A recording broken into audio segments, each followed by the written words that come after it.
Today's story time, as you can tell, with the books in front of me. And today's story is going to be about a man who spent £200 in hopes of obtaining a character, got said character, and how that character performs in the hands of someone who is terrible at the game. Let's jump in.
So there we go, folks. There's some quick gameplay footage of just trying Xiao primarily on his own with another animal character just there for support, but without trying to influence his damage from other characters that are going to significantly boost it.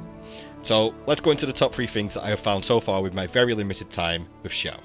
Now the first thing we're going to go over is Xiao worth it. Now this question is extremely subjective because it all comes down to who's on your account, do you like Xiao, and what's your personal preference, what's your personal playstyle.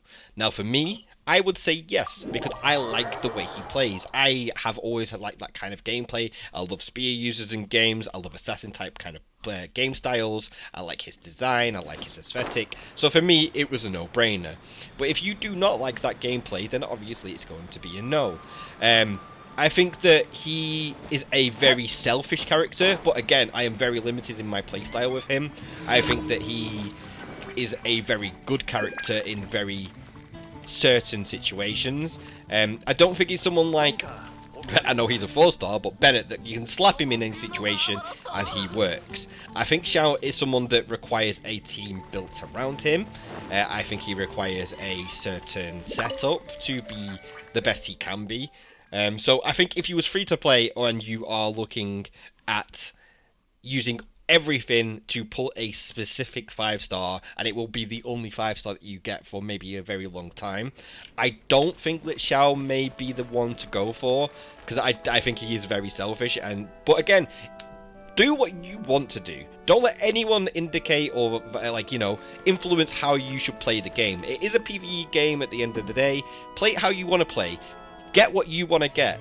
Don't let anyone tell you what you should and shouldn't do. But if it was me and if I was on free to play, I would probably skip Xiao.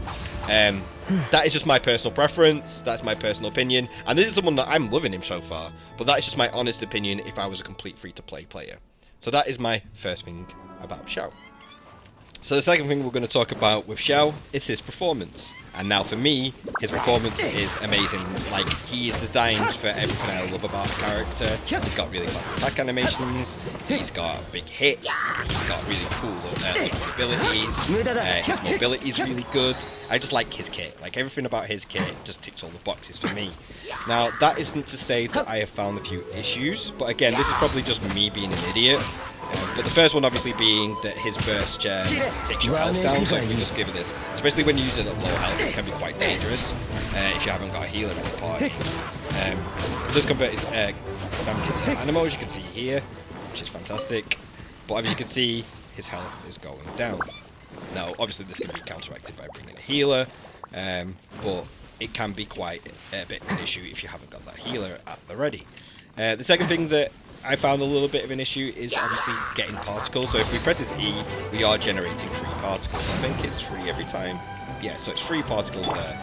Obviously this can be helped by another animo character.